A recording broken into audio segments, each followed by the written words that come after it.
�𝒕𝒂𝒈𝒔.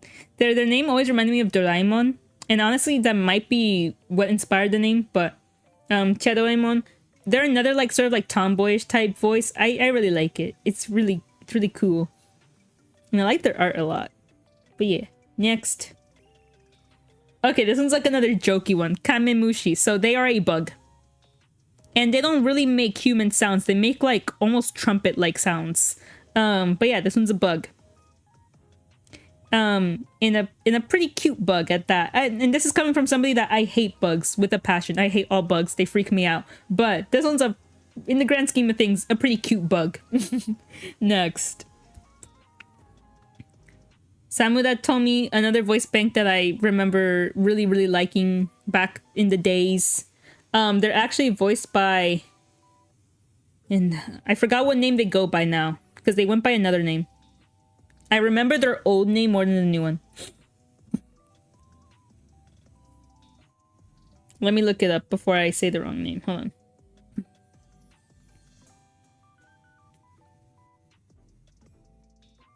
Okay, they're voiced by now known as Kiami, but I remember when they were known as Celia or Celia. I'm just showing my age here. But yeah, they're voiced by somebody who was also really big in the like vocaloid and utau community. Yeah, they had a utauloid. Haven't been updated in years. But yeah, still a pretty solid voice bank. Really nice voice. Next. Oka Alice. I remember I used her like once, but yeah, a really nice, like cute, soft voice. Cute design too. I like the heterophobia.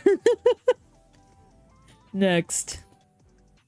Oh my god, how many do I have here? A lot of these were just like ones that like these are all like ones that I've used in the past, I think is why I included them. But yeah, Shine Ama. It's another really good quality voice. Cute art too. Odine Yun. Another one that I found from like the Utau medleys. Cute, nice, like natural type voice. And cute design. I think we're nearing the end. We're like nearing the end here. Asane Hana. I remember doing a few covers with their voice. Like a powerful female type tone. So yeah. Kami still goes by both Kiami and Celia. Okay, good to know. I wasn't sure which one was right because I remember Celia, but I know now like all of their social medias, they're all now Kiami. So I don't know, like I don't know which one's technically right. But yeah, I guess both are correct. But yeah, I remember them by their old name. But yeah, I'm just really I've been in the game for a long time. It's only just now that like I'm like doing so like publicly, right? You know, with the YouTube and stuff. But I've been in this community for the past decade. It's like when I think about it like that, it's kind of crazy. But yeah, things have changed over the years. People have came and gone, changed names, changed things. But yeah, I guess it's just how all fandoms be at the end of the day. So yeah. Next. 𝒔𝒂𝒎𝒔. So, when I mentioned that there is a vocaloid that used to be an utauloid, but said utauloid had to get taken down because Yamaha didn't want a very similar voice to be out there for free, this was it. So, this is 𝒔𝒂𝒎𝒔. This was the utauloid that, you know, was discontinued to make way for vocaloid Ruby. So, yeah, that's why I put them in there because I think that kind of history is like kind of special. So, yeah. And to this day, I don't think there's a publicly available download for 𝒔𝒂𝒎𝒔. I could be wrong, but at the time, all publicly available download links to this voice bank had to be taken down for the vocaloid. So, yeah. Who knows? Maybe there will come a day she might come back. Who knows? Next. Holton Liar. Okay, this one was a pain in the booty to look up because I vividly remembered their design and I remembered what they sounded like, but I did not remember their name. And this one took me the longest to find because I could not find them anywhere for some reason, even though they were like moderately-ish popular, I would say. I'm actually not entirely sure. But I remember liking this voice bank a lot. So they have both the male and the female version of the voice. So I included both the designs. And they both have the same name also. It's the only distinction between the two is like the male and the female sign after the name. But yeah, they're both called Holton and Lyre. It's just which voice bank are you using, the male or the female one. But yeah, I remember this is a really, really good voice bank. But next... Okay, that one was the last one. Okay, there we go. That one's the last one. All right. Now we got synth V. These, so the next two voice bank like types that I'll be going over are going to be synth V or like synthesizer V and 𝒔𝒕𝒂𝒎 voice banks. Again, I hope I'm saying that right. I hope I'm saying the program name right. So these are two other vocal synth programs apart from Vocaloid and 𝒕𝒂𝒈𝒔, even though I would say Vocaloid and 𝒕𝒂𝒈𝒔 are the most commonly used. I mean, synth V is getting up there. Synth V is probably second most commonly used nowadays. But before synth V came along, it was just really Vocaloid and utau. But yeah. I'm not that big into synth V, to be fair. And I mainly was into it when it was first starting to come out. So some of these are like older-ish voice banks from like before the last 3 years type of thing. And some utauloids and vocaloids are being ported over into synth V, so there is actually way more synth V voice banks. It's just that I didn't include them because they were already in the Vocaloid and utau sections of the PowerPoint, so I thought by including them it would be a bit redundant, right? Like there'd probably be no point in it because they're already in the PowerPoint elsewhere. So yeah, this one, that's the reason why this one's pretty short. But yeah, Genbu. So if I remember correctly, he was from like the first kind of like wave in, you know, of like synth V voice banks to come out, and he was like at the time the only male voice. But I remember really liking him. I think if I remember correctly. I no longer have any of that stuff because that was back when it was just demos and when they were out for free, but now they no longer are. But yeah, I remember Genbu. I would say a pretty nice male voice bank. Yamine Denli. So I was wondering whether or not I should like include her here, because technically Denli was an utauloid first, right? Kind of like with the Maknae Nana situation where they used to be an utauloid, then they got ported over to a commercially licensed voice like vocal synth. I was thinking of putting her in the utauloid section, but in the very end, I decided to put her in the synth V section, mainly just to bulk it up some more, because if not, it would have only been like 2 voice banks. But yeah, technically, Denli is both an utau and a synth V vocal, so yeah, very nice voice. And last one from here is this one, as far as I know, is like a synth V original voice bank. And they're a Chinese voice bank, and again, I have no idea how to say the name. Kangkyung. I think that's as good as I'm going to get. But yeah, they're a really nice, like kind of like mature type voice, and they're a Chinese language synth V. I don't think they've been updated in quite a long while, which I think she should be. She's a very nice voice. But yeah, that's it for synth V. And last, but certainly with the least, we got 𝒔𝒕𝒂𝒎. So I wasn't really big into 𝒔𝒕𝒂𝒎. 𝒔𝒕𝒂𝒎 is still around. There's still voice banks coming out for the program. It's just not as commonly used and as popular as the other ones. But there's like 2 that I remember that I really, really like. One of them is Sato Sasada. As far as I know, she's kind of like one of like the... not defaults, I should say, but like kind of like the poster girl for the program. Yeah, and then last we got one. So if you know anything about Vocaloids, you probably know about IA or IA. And both, okay, IA is both a Vocaloid and a 𝒔𝒕𝒂𝒎 voice bank, but one is kind of like a sort of sister counterpart to IA, but she never got a Vocaloid voice bank. So in this case, one is still just a 𝒔𝒕𝒂𝒆𝒂𝒎 voice bank, but she's technically like kind of like a sister type thing to 𝒂𝒎, if that makes sense. So this is why they kind of look similar, and they were drawn by the same artist. If you like recognize the art style from the Vocaloid. So yeah, so I remember really liking one. And that's about it. So that is the end of the PowerPoint that I had made. There was really no rhyme or reason for why any of these vocal synths were included.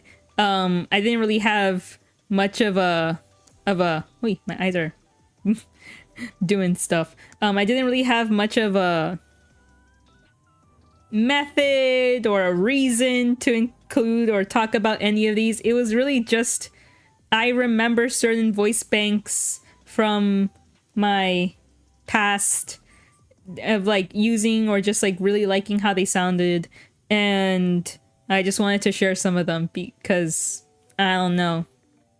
Really, I really don't know. Just for fun. This is all just for fun. But yeah, so I just wanted to like, you know, bring some attention to some voice banks I think are really cool from various, you know, different vocal synth programs. But yeah, if you want something more like professional, definitely go for your Vocaloid or your synthesizer V or like your 𝒔𝒕𝒂𝒈𝒔.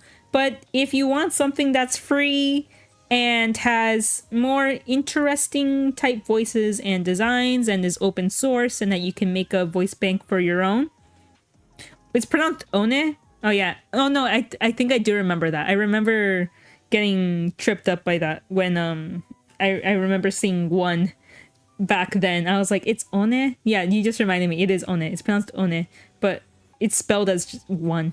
I don't know. But yeah, back to what I was saying. Yeah, if you want something that is definitely more DIY, that you could make a voice bank for yourself, utau is the way to go, right? But yeah, I have my own utauloid. I'm still trying to look for the files that I cannot find for the life of me.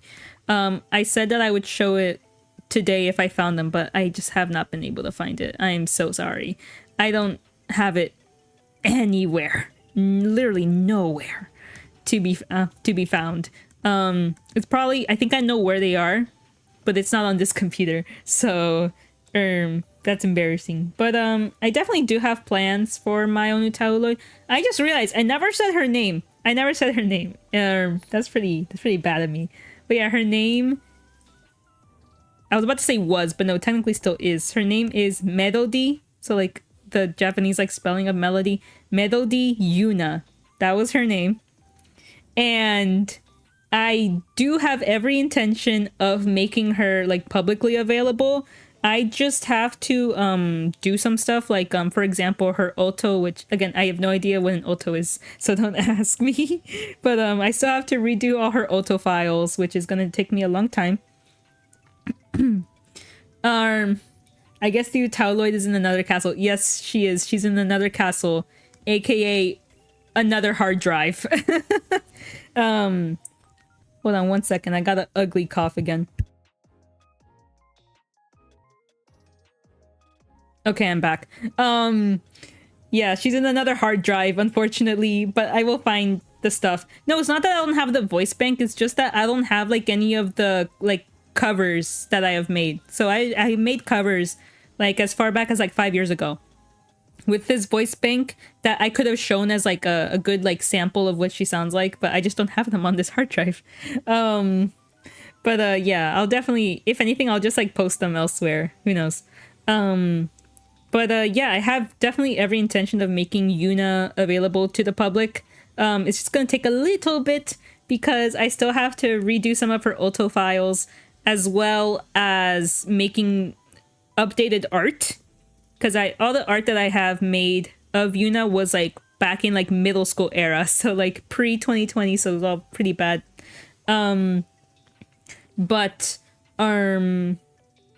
yeah, making updated art as well, because I've also redid her design. So she has a more original design, kind of like how I alluded to before. She was just like a Miku recolor slash self-insert Vocaloid, right? But I redesigned her, so now she has a different look that needs to be drawn and stuff like that. So I still need to make the new art as well as make her own little cute website for her to be hosted on. So I have quite a lot. I have my work cut out for me before I can get my Utauloid out into the world and to hopefully have people make covers with her. But I definitely do intend on doing that before the end of the year, within these next coming months. I definitely do want that out because I think it's about time.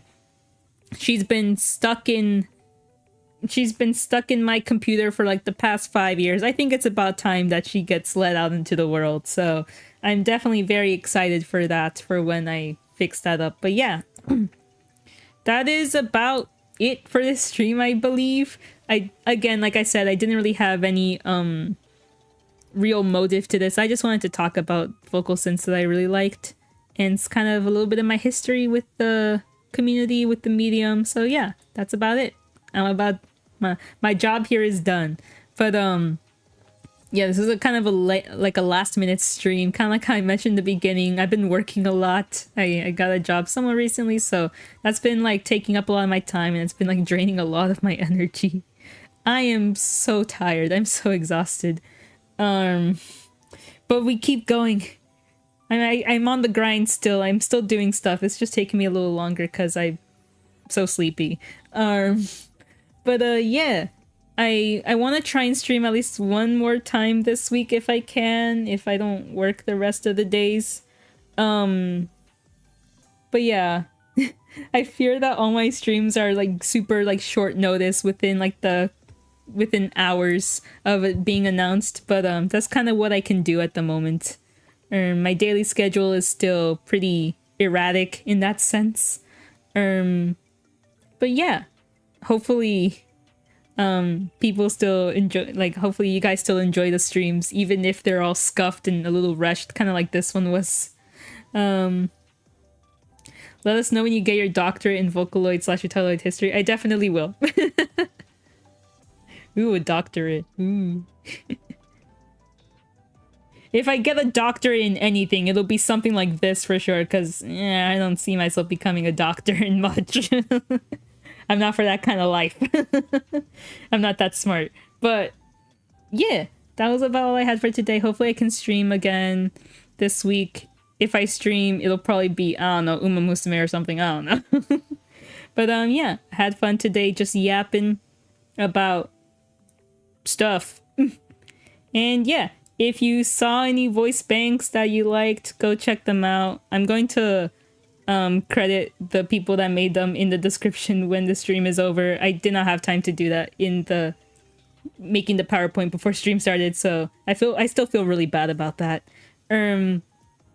But yeah, in the case of the Utauloids, because they're just made by like regular people, so like I feel bad not crediting them. But yeah, I'll definitely do that in these minutes. But yeah, if you saw a voice bank that you liked, check it out. Whether it's an Utauloid or a Vocaloid or a synth, check them out. Who knows, maybe you'll find your favorite out of them. And there's definitely more. There's like a ton more out there. These are just some of my favorites. It's my opinion. It's my opinion. It's all my opinion.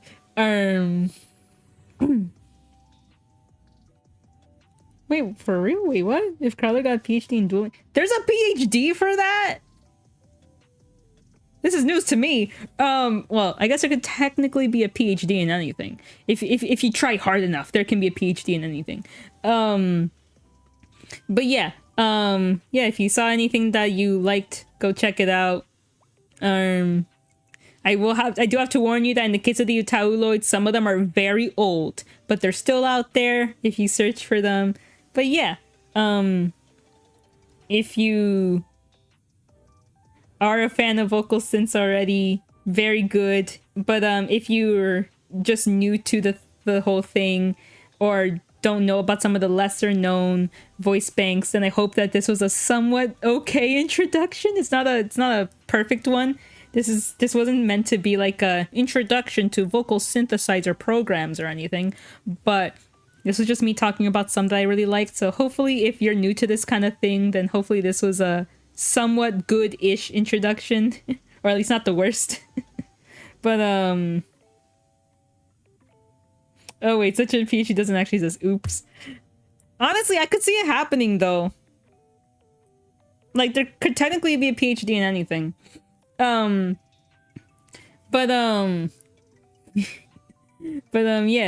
Hopefully this wasn't the worst introduction out there. And yeah, that's all I had to say for today, really. It was just all fun.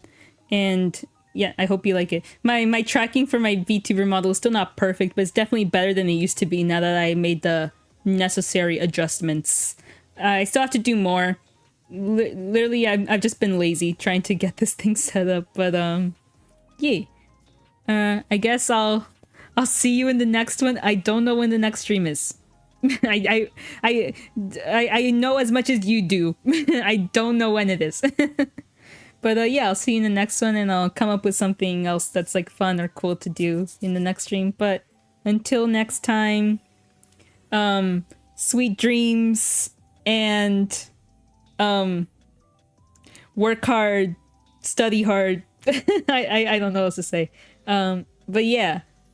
Bye bye. Bye bye. Hold on, let me switch screens. Hold on. Boop.